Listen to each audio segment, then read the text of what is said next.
Bom dia, amados. Hoje é dia 28 de janeiro de 2016. Eu me chamo Ana Paula, para quem não me conhece. Eu abençoo a todos com a santa paz do Senhor. Amados, eu hoje estou fazendo esse vídeo de um modo um pouco corrido, porque eu estou meio sem espaço para fazê-lo. E é justo agora, que para mim são 11h10 da manhã, que eu achei condições, literalmente, de ter a privacidade para fazer, que eu começo a fazer esse vídeo, e eu espero que eu consiga concluí-lo. Então eu não vou perder tempo, eu vou direto ao assunto para que a gente consiga, falar hoje. Nós estamos continuando estudando sobre as 7 cartas às igrejas que estão ali em Apocalipse, amém? Mas antes de eu entrar na carta em si, propriamente dita, eu preciso ler com vocês 2 textos no livro de 1 Reis, para que os irmãos entendam exatamente o que aconteceu.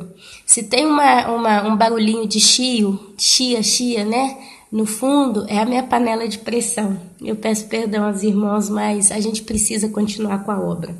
1 Reis, capítulo 16, versículo 29 em diante diz: o reinado de Acabe, de Israel, seu casamento com Jezabel. Acabe foi um dos reis de Israel. Amém? Então começa. Acabe, filho de Onri, começou a reinar sobre Israel no ano 38º de Asa, rei de Judá. E reinou Acabe, filho de Onri, sobre Israel em Samaria 22 anos. Fez Acabe, filho de Onri, o que era mal perante o Senhor, mais do que todos os que foram antes dele. Aqui nós estamos falando lá em Reis, dos reis de Israel. Nós temos no livro de 1 e 2 Reis a história dos reis de Israel e dos reis de Judá. Elas se dividiram, as tribos se dividiram, Judá se separou das demais tribos, amém? Então Israel sempre pecou mais do que Judá, né? Se você vai lendo o livro de 1 e 2 Reis, você vai vendo o desfecho dessa história. Judá sempre ainda teve alguma coisinha melhor, mas Israel foi sempre de mal a pior até perecer completamente. E o tal do Acabe foi um desses reis. Como se fora coisa de somente andar ele nos pecados de Jeroboão, filho de Nebate, tomou por mulher a Jezabel, filha de Etibaal, rei dos Sidônios, e foi e serviu a Baal e o adorou. Levantou um altar a Baal na casa de Baal que edificara em Samaria. Quer dizer, além dele adorar o Baal, adorar o tal do Baal, ele levanta um altar a ele numa cidade chamada Samaria. Também Acabe fez um poste ídolo, de maneira que cometeu mais abominações para irritar ao Senhor, Deus de Israel, do que todos os reis de Israel que foram antes dele.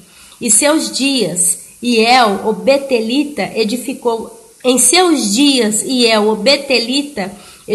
a Jericó. Quando lhe lançou os fundamentos, morreu-lhe Abirão, seu primogênito. Quando lhe pôs as portas, morreu Segube, seu último, segundo a palavra do Senhor que falara por intermédio de Josué, filho de Naum. Então o próprio Acabe, por si só, foi o pior dos reis de Israel, o mais mal de todos. E aí ele vai e casa com a chamada Jezabel. Só para entender um pouquinho quem é essa Jezabel e o que ela era capaz de fazer, amém? Só uma coisa, ela servia a Baal, então ele levantou postes ídolos a Baal. Mas, como eu estou dizendo, só para os irmãos terem uma ideia de quem foi a tal da Jezabel, praticamente ela governou no reino de Acás. Porque Acabe. Olha só o que acontece. Em 1 Reis, capítulo 21, tem só uma história das tantas que essa mulher aprontou. Se você ler o capítulo 21, conta a seguinte história. 1 Reis, capítulo 21. Sucedeu, depois disto, o seguinte. Nabote, o jezreelita, possuía uma vinha ao lado do palácio de Acabe, rei de Samaria. Tinha em Jezreel, tá? Então ele possuía uma vinha, né, num palácio do rei que tinha em Samaria, tinha Jezreel. Disse Acabe a Nabote: o rei falou com um homem chamado Nabote que tinha uma terra. Dá-me a tua vinha, para que me sirva de horta, pois está perto ao lado da minha casa. Dar-te-ei por ela outra, melhor, ou se for do teu agrado, dar-te-ei o dinheiro a que ela vale. Então o rei Acabe viu que do lado do seu palácio, nessa cidade aí, né, de Jezreel, é o nome da cidade, viu que tinha uma terra. E ele viu que gostou dessa terra, estava do lado da casa dele, ele vira pro tal do Nabote e fala, né, me dá a sua terra, porque aí eu te dou uma melhor ou então te pago, né? Ele queria comprar a terra. Só que o judeu, basicamente, ele tinha uma tradição, eles têm uma tradição de que a terra, por herança, não se vende. Basicamente, existe essa tradição no meio deles. Então, olha só o que acontece. Porém, Nabote disse a Acabe: guarda-me o Senhor de que eu dê a herança dos meus pais. Tá entendendo? Então, eles não vendiam a sua herança. E o próprio Deus, na Bíblia, promete, né, para o povo judeu aí, para sempre, a terra que ele vai dar, ela nunca vai ser vendida, ela vai ser trabalhada, mas nunca para outros, né? Então existe nessa tradição entre eles essa coisa, a terra que é minha, herança minha, foi uma bênção dos meus pais, então não se vende. E o tal do Nabote queria, porque queria comprar a terra. Então Acabe veio desgostoso e indignado para sua casa. Você pensa, o rei pede para comprar a terra, o cara fala que não, né? Ele ofereceu o preço, ofereceu uma terra melhor, não. Então ele voltou desgostoso e indignado para sua casa. Por causa da palavra que Nabote, o jezreelita, lhe falara quando disse: não te darei a herança de meus pais. E então ele vai e se deita na cama e volta o rosto e não come nem pão. Parece coisa de menino birrento, né? Me dá seu brinquedo, o menino, o outro não quer dar, então ele vira pro canto com o rosto birrão, chorando, né? Porém, vindo Jezabel, sua mulher, ter com ele, lhe disse: que é isso que tens assim desgostoso o teu espírito e não comes pão? Ele lhe respondeu: porque falei a Nabote, o jezreelita, e lhe disse: dá-me a tua vinha por dinheiro, ou se te apraz, dar-te-ei outra em seu lugar. Porém ele disse: não te darei a minha vinha. Então Jezabel, sua mulher, lhe disse: governas tu com efeito sobre Israel? Levanta-te, come, alegre-se o teu coração, eu te darei a vinha de Nabote, o jezreelita. Então ela, vendo o rei naquela condição, ele falou: como é que você pode governar Israel inteiro e não conseguiu comandar desse jeito a ponto de conseguir o que você quer, a sua terra? Quer dizer, é uma pessoa, um subordinado, né? Mandando no rei. Então olha só o que Jezabel faz. Então escreveu cartas em nome de Acabe. Ela foi então até o escritório lá, né, o local onde o rei tinha ali as suas cartas, as suas coisas, né?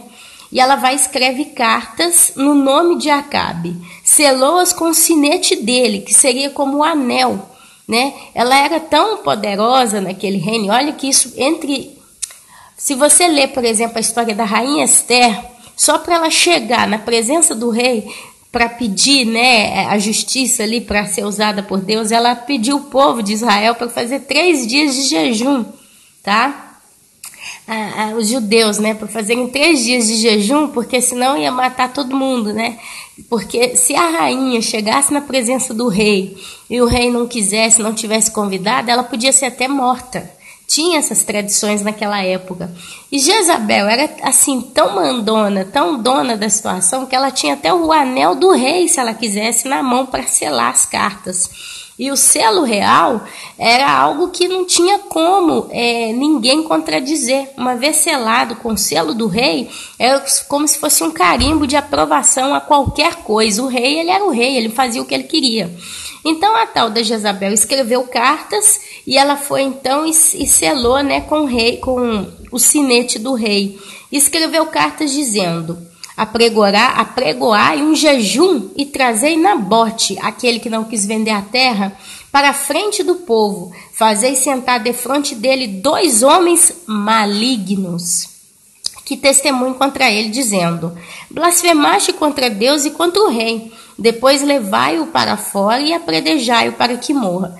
Então ela mandou buscar o tal do Nabote, colocar diante dele 2 homens malignos que o acusariam falsamente, dizendo que ele blasfemou contra Deus, que não tinha nada a ver com a história, e contra o rei. Os homens da sua cidade, então as cartas rodaram a cidade inteira, e olha só o que acontece. Os homens da sua cidade, os anciãos e os nobres que nela habitavam, fizeram como Jezabel lhes ordenara, segundo estava escrito nas cartas que lhes havia mandado. Apregoaram um jejum e trouxeram Nabote para a frente do povo. Então vieram os 2 homens malignos, a Bíblia deixa isso aí muito em atenção, muito em evidência, sentaram-se defronte dele e testemunharam contra ele, contra Nabote, perante o povo, dizendo: Nabote blasfemou contra Deus e contra o rei, e o levaram então para fora da cidade e o apedrejaram, então ele morreu. Então mandaram dizer a Jezabel: Nabote foi apedrejado e morreu. Tendo Jezabel ouvido que Nabote fora apedrejado e morrera, disse a Acabe: levanta-te, toma posse da vinha que Nabote, o jezreelita, recusou a dar-te deixa eu virar a página aqui, por dinheiro, pois Nabote já não vive, mas é morto. Tendo Acabe ouvido que Nabote era morto, levantou-se para descer para a vinha que Nabote, o jezreelita, para tomar posse dela. Olha só que ponto, olha só, né? Aí vem, então veio a palavra do Senhor a Elias. A época dessa rainha Jezabel, a gente tinha o chamado profeta Elias, um homem maravilhoso de Deus. Aí ele veio a palavra do Senhor a Elias, o tesbita, dizendo: dispõe-te, desce para encontrar-te com Acabe, rei de Israel, que habita em Samaria. Eis que está na vinha de Nabote, aonde desceu para tomar posse dela. Far-lhe-ás dizendo: assim diz o Senhor, mataste e ainda por cima tomaste a herança? Dir-lhe-ás mais: assim diz o Senhor, no lugar em que os cães lamberam o sangue de Nabote, cães lamberão o teu sangue, o teu mesmo. Perguntou Acabe a Elias: já me achastes inimigo meu? Respondeu ele: achei-te, porquanto já te vendeste para fazeres o que é mal perante o Senhor. Eis que trarei o mal sobre ti, arrancarei a tua posteridade e exterminarei de Acabe a todo do sexo masculino, quer escravo, quer livre, em Israel. Farei a tua casa como a casa de Jeroboão, filho de Nebate, e como a casa de Baasa, filho de Aias, por causa da provocação com que me irritastes e fizeste pecar a Israel. Porque a Jezabel mandou Israel fazer um jejum e depois mandou matar o Nabote. Quer dizer, foi um assassinato em nome de Deus, em palavras curtas, né? E ele, como rei, deixou a sua esposa, né, mandar na situação. Quer dizer, ele se submeteu a essa mulher seguidora de Baal, né? Também de Jezabel falou o Senhor: os cães devorarão Jezabel dentro dos muros de Jezreel, que é a cidade, né, onde tinha o lote. Quem morrer de Acabe na cidade, os cães o comerão, e quem morrer no campo, as aves do céu o comerão. Ninguém houve, pois, como Acabe, que se vendeu para fazer o que era mal perante o Senhor. Ninguém houve como ele, porque Jezabel, sua mulher, o instigava, quer dizer, ele deixava que a Jezabel o instigava, o exprimia, o chantageava, fazia a cabeça dele, quer dizer, por debaixo dos panos. Quem governou naquele momento não foi ele, foi ela que governava Israel, que fez. E outra, que blasfêmia foi, porque ela não era nem uma mulher israelita, ela era uma estrangeira, né? Deus primeiro proíbe o povo, os reis, o povo em geral, de se misturar com outros povos, para não aprender e viver a praticar as práticas pagãs, né, deles. Primeiro problema. E o rei então vai e expor exatamente Jezabel, seguidora de Baal, e pior, permite que ela comande o reino. Então, olha que blasfêmia, que fez grandes abominações. Olha, Ninguém houve, pois, como Acabe, que se vendeu para fazer o que era mal perante o Senhor, porque Jezabel, sua mulher, o instigava, que fez grandes abominações, seguindo os ídolos, seguindo tudo o que fizeram os amorreus, os quais o Senhor lançou de diante dos filhos de Israel. Tendo Acabe ouvido essas palavras, rasgou suas vestes, cobriu de pano de saco o seu corpo e jejuou. Dormia em panos de saco e andava cabisbaixo. Então veio a palavra do Senhor a Elias, o tesbita, dizendo: Não viste que Acabe se humilha perante mim? Portanto, visto que se humilha perante mim, não trarei esse mal nos seus dias, mas nos dias de seu filho trarei sobre a sua casa. E aqui, meus amados, é muito bacana o livro, né, de 1ª e 2ª Reis, que é onde a gente vê toda a história dos bons e dos maus reis de Israel e de Judá. Então vale a pena para os irmãos, quando tiver um pouco de tempo, ler todo 1ª e 2ª Reis, porque nós vemos o quanto que as pessoas daquela época eram injustas para com o Senhor.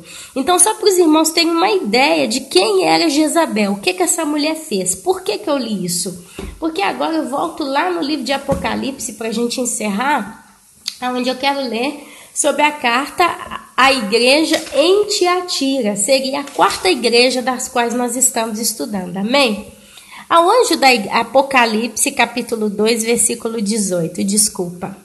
Ao anjo da igreja em Tiatira escreve: Estas coisas diz o Filho de Deus, Jesus, que tem olhos como chama de fogo. Significa olhos que purificam, olhos que vêm além, né? E os pés semelhantes ao bronze polido, que significa a justiça de Deus, a retidão do seu caminho. Conheça as tuas obras, ó Tiatira, o teu amor, a tua fé, o teu serviço, até a tua perseverança, e as tuas últimas obras são mais numerosas do que as primeiras. Então, olha só, Jesus começa elogiando. Ele diz que ele conhece as obras da igreja de em Tiatira, né? Então, não é a igreja de Tiatira, é a igreja em Tiatira. Amém? É como se fosse a igreja em Belo Horizonte, a igreja em São Paulo, a igreja em Espírito Santo, Bahia, Rio de Janeiro. Amém, meus irmãos? Todas as cartas, elas são direcionadas em cidades. Então, é um grupo de cristãos ali que vivem tais práticas. E aqui Deus fala com a igreja em Tiatira. Ele diz que conhece as obras, conhece o seu amor, a sua fé, o seu serviço e a tua perseverança. As tuas últimas obras são ainda mais numerosas do que as primeiras. Tenho, porém, contra ti o tolerares que essa mulher, Jezabel, que a si mesma se declara profetiza, não somente ensine, mas ainda seduz os meus servos a praticarem a prostituição e a comerem coisas sacrificadas aos ídolos. Olha aí o caso da Jezabel.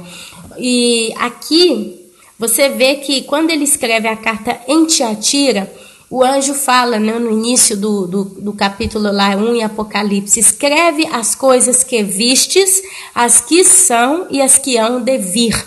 Então a gente está vendo ali mais ou menos uma ideia do tempo presente do apóstolo João. E a história dos reis tinha vindo pelo menos há mais ou menos 2000 anos antes, né? Então olha só, então aqui a gente já está falando de um espírito de Jezabel, porque ela trouxe práticas pecaminosas desde aquela época do seu rei com o qual ela se casou, rei Acabe. E aquilo ali, mesmo que ela foi morta, realmente depois ela morre, os cachorros comem o corpo dela no lote de Nabote, que ela roubou aquilo ali, a história que eu contei anteriormente. Se você continua lendo a história, você vai chegar ali, tá? Mas ela implantou postes sagrados, ela e o marido, eles levantaram postes sagrados a Baal, fizeram um templo a Baal e levaram o povo a praticar a maldade, porque como rei e rainha, eles eram como que referência no meio do povo. Então tudo que eles faziam, o povo seguia. É como o Papa. Você vê hoje tudo que o Papa faz, os seus súditos católicos, porque nós não estamos falando aqui de uma religião católica somente, nós estamos falando de um reino Quer dizer, o Papa é o rei do Vaticano, e tudo que esse homem fala, os seus súditos espalhados pelo mundo inteiro vão praticando. E você vê aí já séculos de práticas pecaminosas diante de Deus, abominações. E o povo pratica, e virou um hábito. Você vê aí a idolatria, você vê aí as manias aí todas pecaminosas. É a mesma coisa. Jezabel, ela trouxe, né, esse culto a Baal de um modo muito acentuado, e isso ficou de geração em geração, até chegar na igreja em Tiatira, já no tempo do apóstolo João. Amém, meus amados? Por isso que fala: tenho, porém, contra ti que tolerares que essa mulher, Jezabel, que a si mesma se declara profetisa, não somente ensine, mas ainda seduz os meus servos a praticarem a prostituição e a comerem coisas sacrificadas a ídolos. Eu quero lembrar para os irmãos que toda vez que a gente vê no livro de Apocalipse, isso eu posso dizer com muita certeza, a palavra mulher está se referindo à igreja ou a sistema religioso. E como aqui fala as coisas que são, que hão de ser e que virão, né? As coisas que são, as que são, desculpa, me embrulho, mas aqui os irmãos entendem. Está falando do próprio espírito de Jezabel. E você lê sobre isso aqui em giro pela Bíblia, né? Quando a Bíblia fala do espírito de alguma coisa, seria também o demônio que operava em tal personagem naquele tempo e que continuou operando pelos tempos futuros. Por isso que a gente hoje, quando investiga um pouquinho as práticas pagãs ou as práticas apostatadas no mundo, ou o sistema de governo, a política, mais ou menos a gente vê a mesma coisa se repetindo de séculos em séculos. Por quê? Porque existe um espírito ou um principado ou uma potestade que rege sobre determinada atuação. E aqui nós temos aqui o próprio espírito de Jezabel. Quer dizer, aqui nós estamos falando a âmbito espiritual do próprio demônio que influenciara toda aquela geração e as gerações futuras. E ele ainda hoje está no nosso meio. Por quê? Porque hoje nós temos visto aqueles que a si mesmos se declaram profetas, não somente ensinam, mas ainda seduzem os servos de Deus a praticarem a prostituição e a comerem coisas sacrificadas a ídolos. É essa apostasia terrível que nós temos visto no meio da igreja contemporânea. E aqui Jesus fala: dei-lhe tempo para que se arrependesse. Por isso que eu estou falando que Deus aqui, ele, quando fala em Apocalipse, ele fala também para a igreja de Cristo, que tem caminhado em séculos e séculos, inclusive nós. E aqui a Bíblia fala: dei-lhe tempo para que se arrependesse. É o que está acontecendo hoje. Os atalaias de Deus estão clamando no deserto para que traga arrependimento. Quantos de nós aqui reclamamos literalmente: poxa, meu pastor não prega a volta de Jesus, meu pastor ainda prega prosperidade, meu pastor ainda está vivendo de água com açúcar, não prega arrependimento? Quantos de nós já fomos até os nossos pastores, digamos assim, falar: pastor, por que o senhor não prega o Apocalipse? Por que o senhor não prega o povo para arrepender? E eles falam: não, ainda vai demorar muito a volta de Jesus. A Bíblia fala: dei-lhe tempo para que se arrependesse. Ela ou eles, todavia, não querem se arrepender da sua prostituição. Prostituição na Bíblia não é igual uma prostituta que vai para a cama fazer sexo com homens, mas a prostituição aos olhos de Deus espiritual é quando você se mistura com o mundo e com as práticas do mundo. É esse crente que diz que é crente ali no domingo, está dentro de uma igreja, ou está no meio de um grupo de pessoas se declarando crente, mas no final de semana, em toda oportunidade, vai para a discoteca, vai para o barzinho com os amigos beber, aí na rodinha ali no barzinho, não é que ele está só bebendo, ele está falando de mulher, ele está olhando para a mulher, está paquerando mulher, está vivendo como o mundo. É onde se diz: você não sabe mais quem é crente, quem é do mundo. E muitas das vezes o mundano parece ser mais crente do que o próprio crente, por causa da apostasia, principalmente a juventude, ou o caso dos crentes aí que estão se enlaçando com o ecumenismo. Isso é uma das maiores prostituição, é profanando as coisas de Deus. O rei marido de Jezabel, ele trouxe o próprio templo de Baal para dentro de umas cidades que Deus deu por herança ao povo de Israel, profanando trazendo postes ídolos. Amém?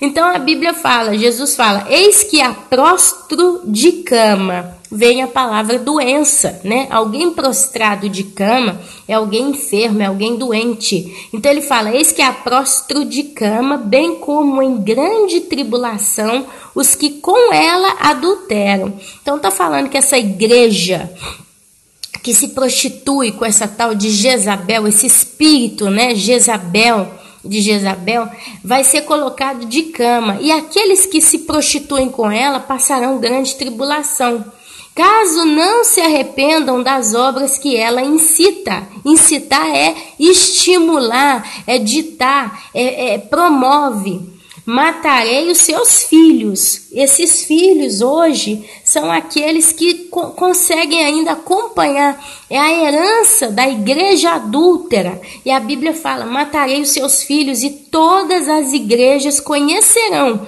que eu sou aquele que sonda mentes e corações. E vos darei a cada um segundo as vossas obras. Olha só, então aqui nós estamos falando do discernimento, do entendimento e do conhecimento de Deus para com os seus e para com os lobos ou para com as ovelhas que não são as ovelhas de Cristo. Para esses que têm se desviado dos caminhos do Senhor, a Bíblia fala que eles vão cair em grande tribulação e eles vão chegar a morrer. E as demais igrejas, que são o sistema espiritual chamado igreja no meio do mundo, né? Incluindo nós que somos a igreja de Cristo, polida, limpa, branca, alvejada, né? Reconheçamos, vejamos, amém? Conheçamos que Jesus é aquele que sonda mentes e corações. Amados, basicamente isso está acontecendo. Nós que estamos aqui discutindo essas coisas, a gente vê as demais pessoas que se dizem cristãs e nós conseguimos discernir a mentalidade, o modo de viver dessas pessoas nos faz entender que elas não estão servindo ao Deus verdadeiro. Elas não estão servindo ao Deus verdadeiro, né? Então nós sabemos que Ele sonda essas mentes, Ele nos sonda, Ele nos dá testemunho.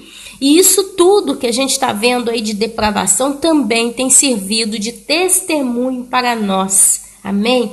E aqui ele fala, digo todavia a vós outros, quer dizer, Deus está falando com quem o escuta.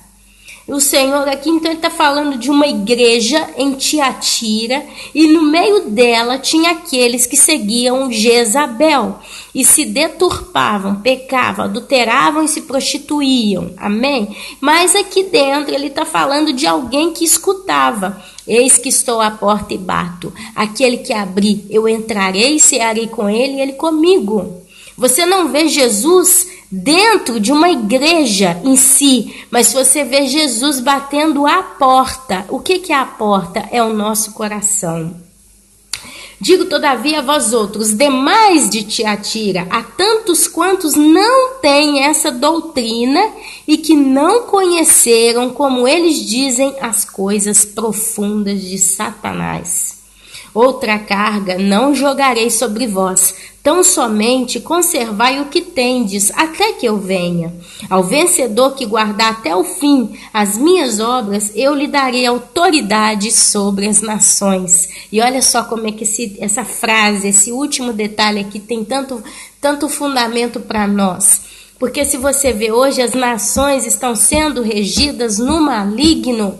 Hoje quem governa o planeta Terra é um grupo de pessoas altamente malignas que literalmente conhecem as coisas profundas de Satanás.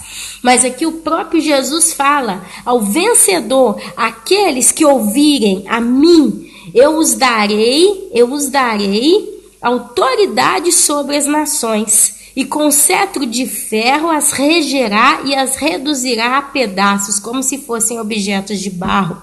E a Bíblia fala que Jesus, no dia da grande batalha do Armagedon, ele descerá num cavalo branco, com vestes brancas e um manto salpicado de sangue, que é o sangue dos mártires, daqueles que morreram pela causa de Cristo, e junto com ele os seus santos, montados em cavalo branco. Está falando que Jesus ele vai voltar no dia do Armagedon, ou na sua segunda vinda, com seus santos, e vão pelejar. É aqui que nós vamos ver que nós, com cetro de ferro, nós vamos reger essa bagunça que nós estamos vendo hoje. Muitos chamam de Illuminati, muitos chamam de maçom, muitos chamam de os senhores do mundo, dos governos, os governadores, mas os principados, a potestade, toda a corja maligna que governa o planeta Terra, e todos os seus seguidores serão regidos com cetro de ferro, e nós vamos reduzir a pedaços como se fossem objetos de barro. Aqui está falando que nós vamos colocar ordem nesta bagunça. Glória a Deus. Assim como também eu recebi de meu Pai, dar-lhe-ei ainda a estrela da manhã. Que tem ouvidos, ouça o que o Espírito diz às igrejas. A estrela da manhã. Eu me levanto todo dia na casa das 7 horas da manhã, 7h30. E praticamente todos os dias eu vejo o sol nascendo. O sol é a estrela da manhã. E a palavra de Deus diz que o próprio rosto de Deus reluz como o sol no seu mais alto momento de brilho, né? A luz do meio-dia, o sol é a luz do meio-dia. Quem pode, né? E a Bíblia fala que assim como também eu recebi de meu Pai, quer dizer, assim como também eu, Jesus, recebi do meu Pai, dar-lhe-ei ainda a estrela da manhã, quer dizer, esse brilho, essa luz, a luz da vitória, a luz da conquista, a luz da justiça, a luz do poder de Deus no meio das trevas. A Bíblia, ela trabalha entre um contraste entre trevas e luz, trevas e luz, trevas e luz, e a Bíblia chama os santos de Deus de luz do mundo. Fala que nós somos a luz do mundo. Mas a gente vê também na parábola das 10 virgens, 5 prudentes, 5 nécias. As 5 virgens prudentes, elas têm óleo extra para suas lâmpadas. E quem é a luz que ilumina a nossa lâmpada? O Espírito Santo de Deus, ele é o óleo, é através do Espírito Santo que nós somos luz na terra, nós brilhamos. E aqui está falando da glória de Deus no meio do povo de Deus. A Bíblia fala que o próprio Deus habitará em meio ao seu povo, no meio do seu povo, junto com o seu povo. A Bíblia fala que, por exemplo, a cidade santa, ela não vai ter sol, ela não vai ter lua, ela não vai ter essas coisas, porque a própria glória de Deus vai iluminar aquela cidade 24 horas por dia. Amados, hoje você está aí comigo vendo um mundo que jaz no maligno, você está vendo um mundo de trevas, um mundo de injustiça, um mundo de crueldade, de maldade pura. Para onde você vai, para onde você vira, para onde você olha, você vê injustiça. Chegou um ponto que nós já estamos nos sentindo praticamente como uma espinha espremida, sendo expulsa do planeta Terra. A graça está indo embora. Nós estamos vendo com os nossos olhos, as portas da graça estão se fechando. Como, Ana Paula? Como que eu sei? Porque qualquer um que ainda aceitar Jesus é salvo, sim, mas você encontra dificuldade para encontrar o verdadeiro evangelho sendo pregado, a palavra de Deus genuína, a palavra que traz arrependimento, a palavra que traz temor, a palavra que traz realmente consciência. Quantos de nós, e eu sou uma delas, que entram em igrejas que aparentemente são uma bênção e saem praticamente do mesmo jeito que entramos? Muitas das vezes você vai numa igreja e sai de lá com o coração alegre porque você tem o Espírito Santo e ali tem uma senhora que levanta-se em oração, ou tem um irmão que faz o testemunho, mas às vezes o próprio pastor, aquilo que ele prega não dá em nada, é água morna, porque não move, porque não existe vida, não existe fome, não existe, sabe, temor no que ele prega. E você sai dali emocionado com o testemunho da irmã, porque aquela irmã, na casa dela, durante a semana, busca o Senhor como se deve buscar. Ou aquele irmão chora, lê a Bíblia e busca a Deus como se deve buscar. Então a unção que está nele, ela rebate em você, então você se sente cheio ali dentro por causa do compartilhar aquela experiência de buscar a Deus, de ter intimidade com Deus. Mas quantas vezes o pastor, o que ele prega e nada é a mesma coisa? Porque não existe busca. São homens que não estão buscando a Deus como deveriam, são religiosos. Então eles não têm o Espírito Santo fluindo neles, como esse óleo que hoje nós, as virgens sábias, estamos comprando. Porque é o que está acontecendo hoje, nós estamos acumulando o óleo do Espírito Santo na nossa vida, nessa garrafinha extra. Nós estamos como que dormindo, porque se você ler a parábola das 10 virgens, as 10 estavam dormindo, então ouviu-se o clamor: eis o noivo, venham, venham, venham. E as 10 acordam. Só que 5 tinham óleo, 5 não tinham o bastante. Quer dizer, nós estamos dormindo no sentido, nós ainda não estamos vivendo a vida que Deus tem para nós, num corpo glorificado, numa vida eterna, na glória, numa vida de verdade. Nós estamos entre parênteses, como que dormindo nas nossas vidas cotidianas. Você se levanta, vai trabalhar, faz todo dia as mesmas coisas. Ana Paula aqui com a casa dela, com os filhos dela, com o marido dela. Então, assim, a nossa vida com Deus, ela está pronta no espírito, mas a carne está aqui no cotidiano. É como se a gente estivesse como que esperando para começar a viver de verdade. Mas quando a gente ouvir a voz do noivo, nós vamos subir. Nós vamos entrar para as bodas do Cordeiro. Então, amados, essa carta à igreja em Tiatira também se identifica conosco. Você vai ver que em todas as 7 igrejas, desde a época que elas começaram, e ainda você vê ela buscando lá do Velho Testamento tantos hábitos e costumes e práticas. Quer dizer, é de quando Deus começa a lidar com o ser humano, a gente vê esse espírito, né, de tantas coisas que se batem, que se confirmam, acontecendo e perpetuando de séculos em séculos, até os dias atuais, se vingando.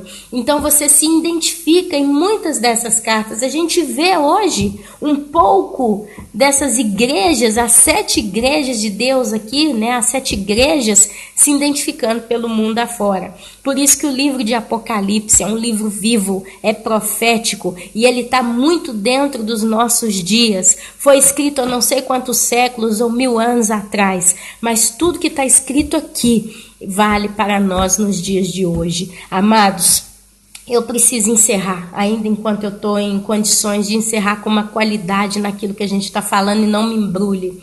Eu quero deixar a santa paz do Senhor para cada um dos irmãos. Que o Senhor nos dê a força para guardar até o fim as obras que o Senhor tem nos dado.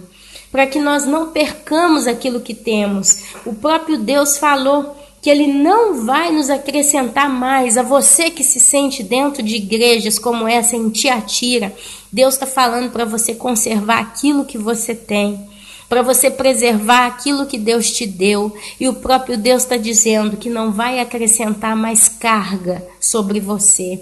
Isso significa que se você hoje se encontra com uma vida em uma determinada condição e ainda assim está vivendo um coração em paz com o Senhor, Ele te diz: fique tranquilo, conserve o que tem. Exemplo, se você está todos os dias me buscando 5 minutos em oração antes de começar o seu dia, você se levanta, para e ora um pouquinho, você busca o pão devocional de cada dia através da leitura da palavra e você tem recebido isso que você vive, conserve isso que você tem, porque Deus não vai acrescentar mais uma carga na sua cabeça, na sua vida. Isso eu poderia entender até como lutas ou até mesmo obra no reino de Deus, né? É onde você está, dependendo da sua situação, dependendo da sua força, da sua capacidade, do seu alcance. O próprio Jesus diz: eu não vou mais acrescentar. Controla, conserva aquilo que você tem, e ao vencedor, aquele que guardar até o fim as minhas obras, eu lhe darei autoridade sobre as nações. Significa que nós vamos vir com Cristo e nós vamos governar com Cristo. Amém, amados? Olha, eu encerro por aqui. Aqui tem assunto ainda para muito, né? Porque a palavra de Deus é viva e a gente tende a ter muito o que falar. Mas realmente é melhor eu encerrar aqui. Amanhã, não sei se eu vou ter condição, porque eu tenho que sair. Eu não sei a que hora eu volto. Eu vou sair de manhã e eu devo estar a manhã inteira fora, praticamente. Pode ser que eu consiga fazer na parte da tarde a carta à igreja em Sardes. Amém? Mas a princípio, hoje eu entrego para os irmãos a carta à igreja em Tiatira. E que o Senhor Jesus abençoe a cada um dos irmãos. Amém, amém e amém.